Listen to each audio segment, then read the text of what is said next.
Hi, David Waldas here, creator of the HSP solution. So I want to talk to you today about the three biggest challenges that I've seen highly sensitive people come across. And the good news is that there's really one solution we'll be talking about as well that solves all of them.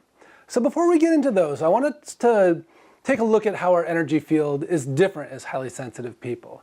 So as a psychic and channel and energy worker, I really see everything as energy. And so the work that we'll be doing with this will really be from that energetic perspective. So looking at our energy field, it's really what is vibrating out from us. It's how we know the world, because our energy field, while it's emitting who we are, it's also connecting us to the world. It's where we keep our sensors, or really our emotional body, that draws information into us, showing us who the world is. And so it's really unique for us. It's something that's really different for highly sensitive people than people that are just normal, everyday 3D people. And so the way that we know the world, we tend to send our emotional body out and we connect with all the different things that we're experiencing. So we get to have these really high highs, these really rich experiences, but we also are taking in these really deep challenges. And so as a highly sensitive person yourself, you probably know this experience really, really well. And it's really an interesting commonality among people who are highly sensitive, is that we can be really just on top of the world. We can see ourselves as just so important and really just see ourselves in the highest way. And then 5 minutes later, we could also see ourselves as why are we even here? And so my experience with myself, with other highly sensitive people, is that our range of self-concept is all over the place. We don't have much of a static self-concept. It's constantly shifting. And the reason for that is very clear, and it's very, again, unique to being highly sensitive. You see, as we ask the world who we are, which is what every person on this planet does, and when we send that energy out asking that question, the way that highly sensitive people receive that answer is very different. You see, we tap in with how people are responding to us. And when you tap in with how somebody's responding to us, you're getting their information, not your own. And I'm sure you've heard the concept before that when somebody's upset with you or somebody's sharing something negative, that it's so much more about them than it is about you. And that's entirely true. Yet as highly sensitive people, it's really the information that we have to know ourselves from. And so let me share a little story with you that I think will help make sense of this a little bit more. So I work a lot with people in transition. And divorce is one of those big transitions that seems to show up for people when they're really seeking out a really deeper way of knowing themselves, really seeking out moving through blockages. So I had this one client that I'm thinking of for this story, and she lives in a really wealthy community. She was married to a really wealthy man, and he just wasn't supportive of what she wanted to create in her life. And so they had 3 kids together, and she made a really bold decision because this decision wasn't real common in her community. She decided to leave her wealthy husband and move into a much smaller place, into living a life of much smaller means, and really break up a situation that many, many people in her community had worked very hard to achieve. And so there's a lot of people in her community that were in that same boat, but didn't have the guts, that didn't have the self-care, that didn't have the self-love to leave the situation, to really choose themselves. And so this woman, being highly sensitive, would go out into the community. So she'd be walking through the grocery store and she'd come across somebody who maybe was still stuck in a situation like that and knew her story, and they'd look at her and she'd just feel this hatred come back to her. She would feel this idea of what an awful person she was, and how could she do this to her kids? How could she do this to her family? And she would go into this place of like, oh my God, I just feel awful about myself. And then she'd walk down the next aisle and there'd be another woman there who maybe had made the decision that she had, that had left a situation where she wasn't being supported. And she would project to her what a beautiful person she was. And she was talking about how she would have these self-concepts that were jumping all over the place. I'm this awful person. Oh wait, no, I'm this amazing person. I'm this role model. And so as highly sensitive people, we have those experiences, right? We don't really get to feel who we are internally because we're feeling it externally. And so for people that aren't highly sensitive, their experience is the complete opposite. They have a tougher time really getting to know how the world responds to them because they're feeling everything within themselves. So when they ask, who am I? They feel it just inside. And the way that they know other people's response to them is based on how they felt inside themselves. So they don't get to feel what somebody else is experiencing. So if somebody looks at them with disgust, like that first woman did, they go, huh, okay, I know that face that she's making, I've felt that kind of before, and this is what I feel like, when I'm feeling that, so that must be what they're feeling. It's a very separate, outside of themselves kind of experience. And then when they experience a person who's so loving and sees them as this hero, they go, okay, well, I know what that kind of feels like too, but it's all based on how they felt in the past. And so it really is about them. And so as highly sensitive people, everything's personal, right? Because everything that we experience, we're receiving the emotions of everybody around us. And so our self-concept, it's no wonder that it's all over the place, that it's everything from this heroic, that piece of I'm so proud of who I am, all the way into why am I even here? And so if you've been struggling with your self-concept, it's just another piece of this puzzle. It's part of being highly sensitive. And so I'm really excited because the work that we're going to be doing with this is actually going to be taking those sensors that are asking the world who they are, asking the world who we are, and we're going to stop putting them outside. We're going to take them away from receiving our information from everybody else that isn't even about, and we're going to turn them off and we'll open them up inside ourselves again. And when we do that, it's a really interesting experience because for the first time we actually get to feel who we are and who we are to ourselves and to experience ourselves directly. So our self-concept is really important to us for several reasons. It's not just the obvious. You know, of course we want to feel good about who we are. Of course we want to show up in a very powerful way.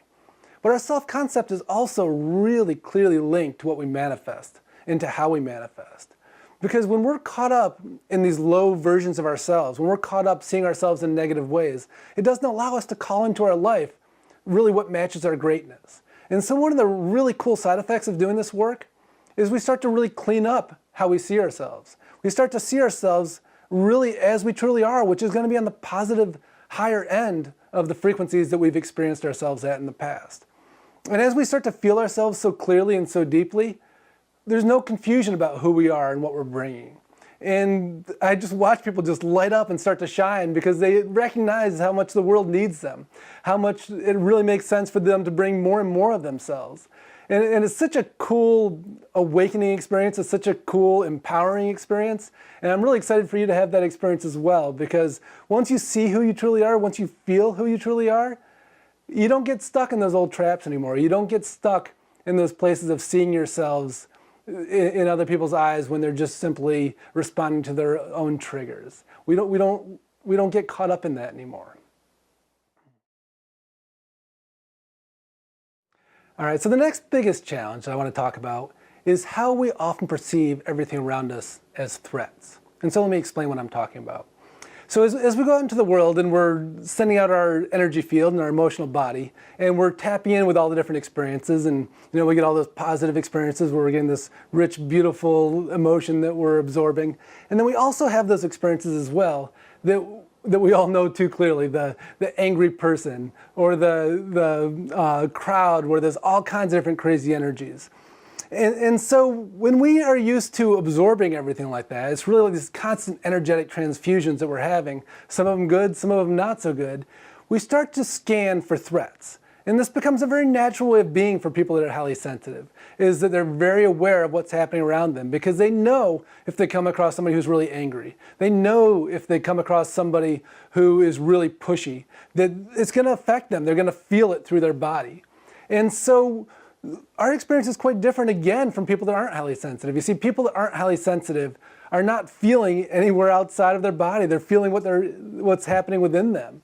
And so as highly sensitive people, we're tracking all over the place. We try to claim space that really isn't ours whatsoever. We try to claim space that doesn't belong to us. And so as we do that, as we walk through the world, sending our energy field way out and kind of policing it and going, oh, that person's angry, I better push them away, or maybe I need to retreat back. We're constantly adjusting our energy field to make ourselves feel comfortable, to deal with all these so-called threats. Because when you're highly sensitive, everything does seem to feel personal. Everything does feel a bit threatening. So as we send our energy field out, there's this sense for people that are highly sensitive that we're simply scanning and that we are just trying to keep ourselves safe. And there's also a sense where people that are highly sensitive tend to feel a bit of a victim in it. They tend to feel like people around them aren't honoring them. They're not respecting their space.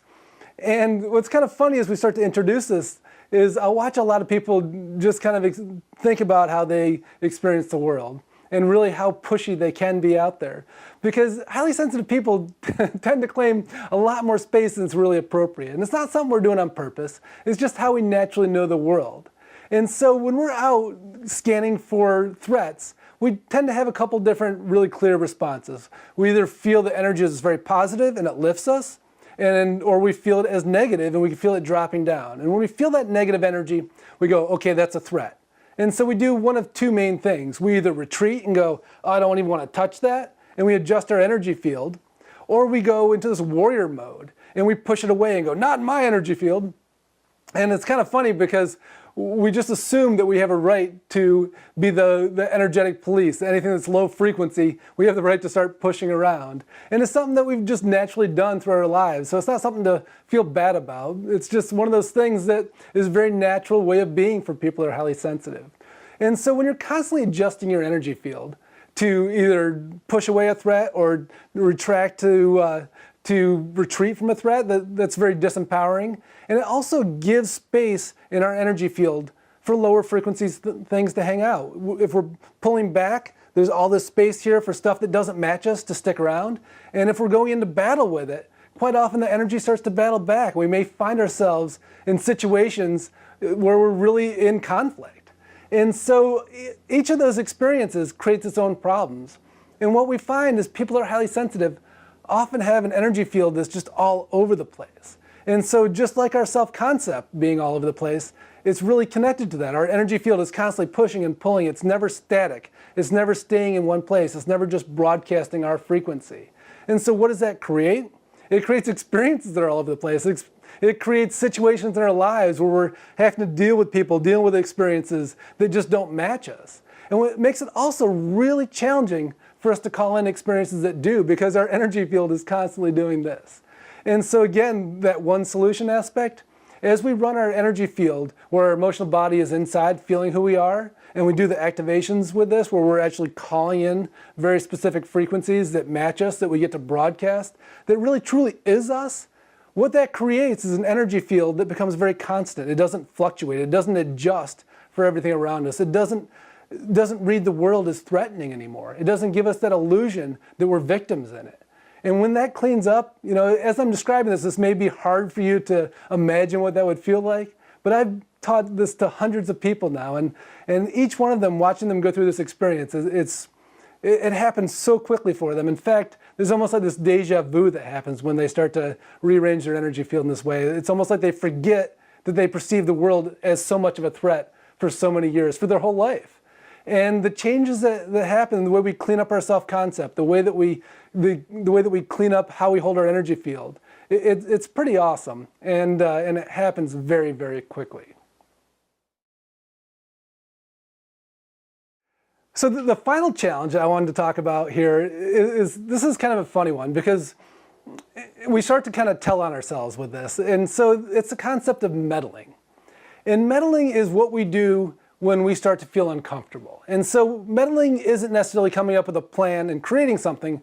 Meddling is the experience we have when we are feeling uncomfortable, when we want to alleviate that discomfort, and so we take action to the action that is based on alleviating the discomfort, not creating something that we're really moving forward towards in a very deliberate way. And so one of the funny stories that comes up for me with this is I was teaching this workshop, and one of the participants, a young woman who just as sweet as could be, and at the same time, her energy field would push people around. She was constantly kind of adjusting things around her to make herself feel safe, to make herself feel comfortable, as all of us highly sensitive people are. And people would get upset with her, and she couldn't quite figure out why, and I'm sure we can all share that experience, right? So a little while into our workshop, I think it was after the second class, she had gone to the grocery store, and she was really proud of herself. She was doing this great work with keeping herself within herself, with really broadcasting her energy, but not having her emotional body out, pushing people around. She was just really tapping in with what her frequency was, working with her activations, and just broadcasting herself. And she loved to be out around people then because it just felt so good. So she gets her cart and goes to walk in, and there's this woman walking really slowly in this really annoying way in front of her. And she's like, I don't understand what's happening. It's not part of my normal experience. People just kind of move out of my way. And she realized she wasn't meddling. She wasn't out pushing people around. And so it's kind of a funny story. Sure, this is one of the maybe the negative side effects of it, but it was really clear to her how much she'd been pushing, how many people she had pushed around. And it wasn't something that she wanted to do. It was very easy for her to just go around this woman. But her experiences before was she never had to go around the woman. She would just push her with her energy field. She was out meddling. And so we meddle in so many different ways. And as you're listening to this, you might be coming up with some ideas about, okay, yeah, I can feel how I push energy around here, or I create this situation. But the way that you're really going to discover it is after you listen to this video and you go out and start living your life, you're going to start to catch yourself pushing and pulling and adjusting your energy field, because it's one of those things when it's on autopilot, when we're just naturally doing what we're doing, we really don't realize how much we do it and how big a habit it is and how much it's just part of who we are. And all those stories that we tell ourselves about victimhood, about how people got upset with us for no good reason, they don't seem to hold water quite the same.